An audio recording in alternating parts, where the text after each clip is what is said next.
Bumi kita ini mempunyai banyak area yang terkena aliran laut, selain menjadi tempat tinggal bagi banyak spesies ikan.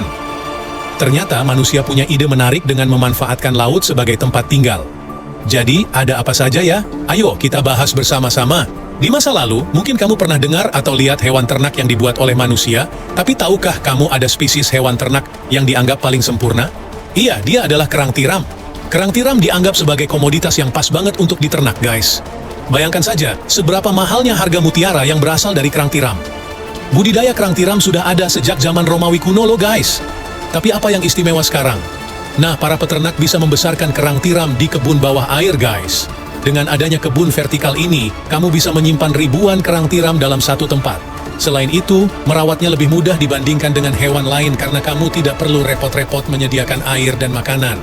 Mereka bahkan bisa membantu membersihkan air kota dengan menyaring plankton dan alga, jadi mereka tidak perlu dibudidayakan di tempat lain. Mereka bisa berkembang biak di lingkungan mereka sendiri.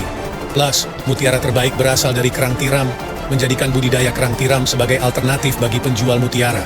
Kalau kamu baru tahu tentang budidaya kerang tiram, kasih komen di bawah, ya.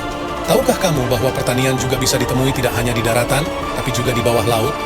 Taman Imo adalah nama pertanian sayur yang digagas oleh Ocean Tips Group, sebuah grup pertanian bawah laut yang dibangun pada kedalaman 100 meter di bawah laut. Lokasinya ada di bagian utara Italia. Tapi, bagaimana tanaman bisa hidup di dalam air laut? Jadi, tanaman tersebut berada di dalam balon akrilik yang bisa menampung sekitar 2.000 liter udara. Sampai sekarang, pertanian ini sudah memproduksi sayuran dan kacang-kacangan. Proses perawatannya juga unik, guys. Para peneliti harus turun ke dasar laut dan masuk ke dalam akrilik tersebut. Begitu masuk, setengah tubuh mereka berada di dalam air, dan setengahnya lagi di atas permukaan air. Sergio Gambar adalah orang pertama yang mencetuskan ide ini. Awalnya, dia merasa sedih dengan penggunaan pestisida yang berlebihan pada tanaman, yang merugikan bagi manusia. Pertanian ini bertujuan untuk mengurangi, atau bahkan menghilangkan penggunaan pestisida. Namun, konsep pertanian ini masih rentan terhadap berbagai bencana alam. Sergio dan timnya masih terus melakukan pengembangan agar konsep pertanian ini bisa diterapkan secara komersial. Bagaimana menurut kamu? Apakah konsep pertanian ini bisa diterapkan di perairan Indonesia yang terkenal sebagai negara kepulauan? Selain dari pertanian ternak dan bawah laut, ada juga atraksi bawah laut yang bisa dikunjungi. Loh guys, salah satunya adalah museum. Banyak negara yang membangun museum bawah laut, dan salah satunya adalah Australia. Mereka memberi nama museum ini sebagai Museum of Underwater Art.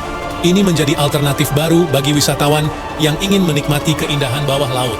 Keren, kan? Jadi pengen ke sana deh. Kalau kamu mengunjungi museum ini, kamu akan melihat berbagai patung yang menakjubkan. Patung-patung ini ditempatkan di sekitar karang-karang di lepas pantai Townsville dan Magnetic Island. Museum ini sengaja dibuat untuk meningkatkan kesadaran tentang ekosistem karang yang sekarang terancam di Australia. Selain itu, museum ini juga sebagai bagian dari proses rehabilitasi terumbu karang di Australia. Kerennya lagi, kan gengs? Nah, itu dia informasi yang bisa saya bagikan di video kali ini. Informasi ini mengajak kita untuk tetap menjaga ekosistem laut, terutama dengan perkembangan teknologi yang semakin maju. Terima kasih sudah menonton video ini sampai habis, dan sampai jumpa di lain waktu ya.